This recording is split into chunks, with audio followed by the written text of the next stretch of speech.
sa video na 'to ipapakita ko sa inyo yung pangarap na matchmaking sa Clan War League ng karamihan ng players ng Clash of Clans.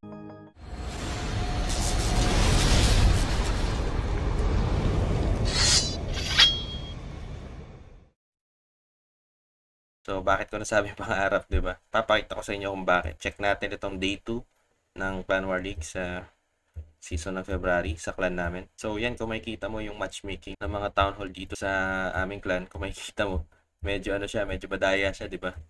Kasi from Town Hall 14, ang ka-matchmaking niya is Town Hall 12. So, yung Town Hall 12, ka-matchmaking niya Town Hall 11. Diba? So, basically, mas mababa yung mga Town Hall level na kalaban namin o ka-matchmaking namin. Which is yun naman talaga yung pangarap ng mga hindi pa max base na sa Clash of Clans, yung mga naghahabol ng mga rewards, mga ganyan. Isang dahilan doon kung bakit siguro ganito yung matchmaking is mababa pa yung namin, yung aming Clan War League rank. Okay, nasa gold league pa lang yung namin. So isang reason yun kung bakit mababa yung mga nakakalaban namin. Nasa mababang league kasi yung aming Clan War League rank. Sa pagkakaalala ko noon, umabot yung Clan War League rank namin sa Crystal 1 yata yun, or Master 3, mga nasa ganyan.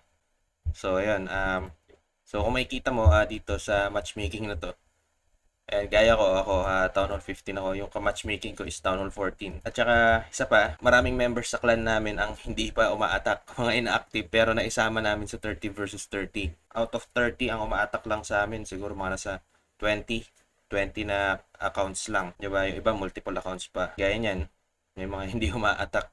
Diba? Na kung tutuusin, kapag umatak yan, yung stars, mabuboost siya talaga para umangat yung rank namin sa Clan War League. So, isang reason kung bakit ko nasabi na napangarap na Clan War League to. Napakalaking chance na ma-3-star mo yung ka-mirror mo. So, hindi man siya ganun ka-competitive o ganun ka-challenging. Pero kung ang goal natin is makuha natin yung panalo, makuha natin yung top 1, makuha natin yung mas maraming league medals kasama yung mga clan mates natin para manalo sa Clan War League. Hindi man siya ganun ka-challenging kasi yung mga ka-matchmaking natin mas mabababang town hall kesa sa atin. Pero ito yung laging hinihiling ng mga karamihan ng mga clans na napasok ko, 'di ba? Mga ganyan ang hinihiling nila. Sana yung matchmaking either ka-mirror ko lang o either ka-level ko lang or mas mababa sa akin. Pero karamihan mas hinihiling nila na sana mas mababa yung ka-mirror nila, yung town hall level para mas madali nila mati-3 star, para mas madali sila mananalo. Kaya para mas marami silang stars makukuha sa Clan War League. So, yun. So, a-attack na ako ngayon sa namin. So, hanapin ko lang yung aking ka-mirror sa Town Hall 13. So, kuha lang ako ng request na ako ng troops. Reinforce ko lang to. Okay, ang gamit ko ngayon na attack strategy is yung Yeti Super Archer. Okay, favorite, di ba? Favorite na, isa sa favorite attack strategy ko sa Town Hall 13. So, yun. Manapin natin yung aking account. So, okay. So, gaya niyan, ako Town Hall 13 ako. Ang ka-matchmaking ko is Town Hall 12. So, scout natin.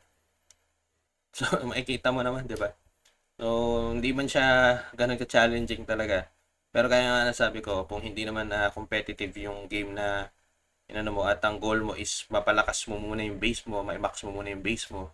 Ito yung isang way to para kumbaga sa para mas para mas makapag-boost ka pa ng iyong base ng defense ng army, 'di ba? Dito sa COC. So, 'yun, atakein ko na to. Kung tutusin kahit sino sigurong Town Hall 12 kayang i-3-star to, o kahit Town Hall 11 kaya.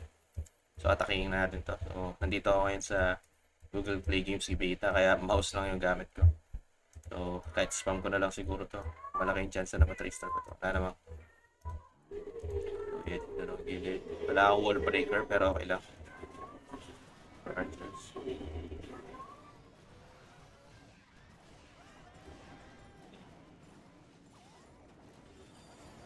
Portability. Merchant defense. Malamang may giant from dito.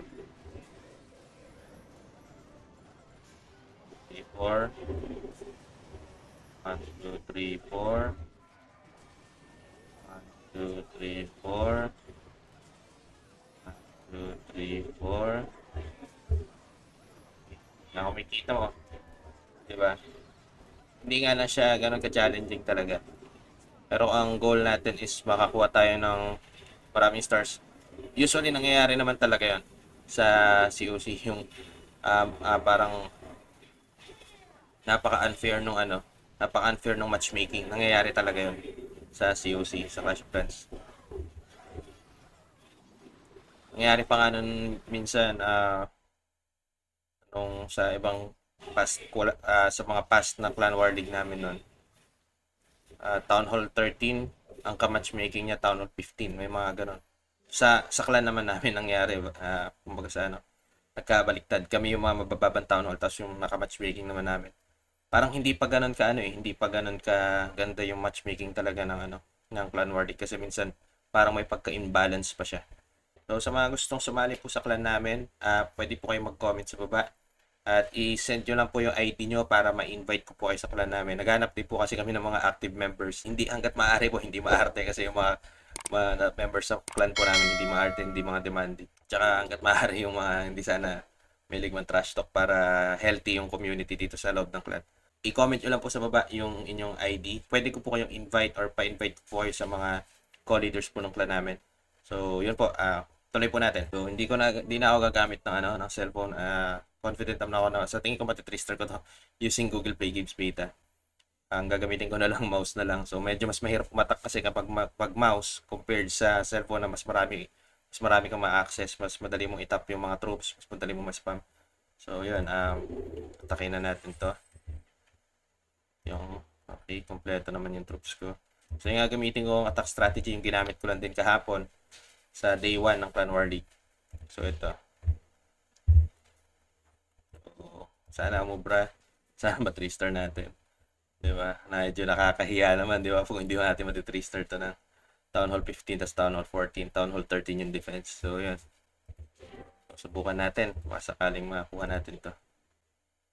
Kaya malaki yung chance, pero possible pa rin na hindi to makuha kung halimbawa talaga balagbagan yung pagdadrop ng troops, diba? Mga ganyan. So, yan. Tingnan natin to. So, good luck sa akin, diba? Good luck sa atin. So, ayan. Takin na natin ito. Gamit na. Okay naman yung atin. So, tayo magsimula.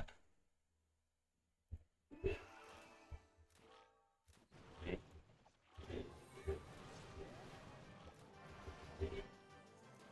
Tayo na isang balot. Game. Poison. Tayo mag-spam.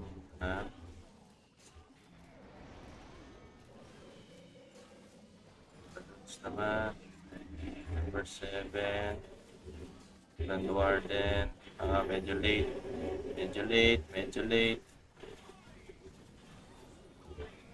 Grand Warden ability.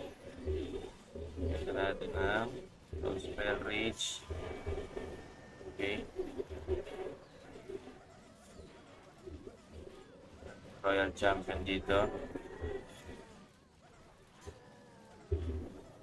Please natin ito. Okay. Ano yung ating king? Bawa siya makadaan. So, gamitin natin dito. So, malaki yung chance talaga. Kung tutusin ito, medyo late pa ako ng drops ng mga troops. Ayan, marami pa ako natira. So, titignan mo, malaki yung chance talaga ma-3-star kapag medyo level gap. Medyo malaki yung gap ng Town Hall. Diba? Ayan, wala na tayong kumbaga sa parang effortless siya. Pero kung ang goal nga lang natin talaga, diba? And yung ang goal lang talaga is makakuha ng maraming stars. So, yun naman talaga ang goal sa Clan War League, yung makakuha ka ng maraming stars. Diba? Pero kapag halimbawa, yun nga, kung ang goal mo is makapasok sa Champion League ng Clan War League, makapasok sa talagang sa top rank ng Clash of Clans. 'Di ba? Hindi ubra yung mga paputyo-putyong attack lang, 'di ba? Talaga aaralin mo talaga. So, 'yun. Pero before ka naman makapasok kasi sa mga before ka makapasok sa matataas na rank, as much as possible yung mga troops mo rin, 'di ba? As much as possible yung mga troops mo rin is hangga't maaari yung army mo, 'di ba? Yung pinaka-offense na offense strategy mo, yung attack strategy mo dapat as much as possible mga max din siya. Diba? So, yun. So, bali ngayon, meron na lang pala akong pwede na ako magpa-Town Hall 16. Meron na lang akong mga Elixir Collector at saka Gold Mine na hindi na-upgrade. Tas, medyo mangilan-ngilang wall. Diba, mangilan-ngilan, 165 pieces eh, ano? So, para mas makuha natin siya na mas mabilis, siguro kuha ako ng Gold Pass. Tayo ng Gold Pass. Testingin natin kung uubra tong Gold Pass na to. Ito may discount, di ba? Never. Gano'n siya kaangas. So, yan. May mga natin. So, ito, para sa akin, ito yung talagang sobrang sulit na makuha mo. Once na, kaso lang February kasi, kaya yung date alam ko 28 lang yata, 28 days lang ng February or 29, hindi ko alam kung may 29 tayo ngayon. So, yan, claim natin itong mga perks. Yan yung pinaka-importante dyan, yung mga perks na yan. Bukod pa dyan, yung mga season bank multiplier. So, yan, kunin natin yan. Full ring. Yan yung mga potion na hindi ko pa makukuha yan. Auto forge. Slot, book of fighting. May pet potion pa. So, ano pa ba? 1 gem donation. Tapos ito, hero skin. Itong Snake Warden. So, na-unlock na natin siya. So, ano pa ba hindi natin na-unlock?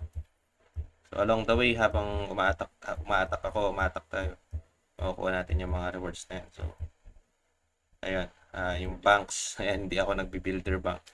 Hindi pa ako nagpa-farm sa builder. Inuuna ko kasi itong main base at napakarami dapat i-upgrade. So, yeah. So, bali dito na po matatapos yung ating video. I hope na nagustuhan nyo po ng video na to. And kung nagustuhan nyo po, like and share nyo na. May mga tanong, suggestion o reaction po kayo, pwede nyo po i-comment sa baba and I'll try my best para ma-reply ko po kayo sa isa. At huwag naman nyo po kakalimutan na mag-subscribe sa ating channel. Click mo na rin yung notification bell button para maging updated ka sa mga next videos na i-upload ko. Ako po pala si Nico. Salamat po sa panonood.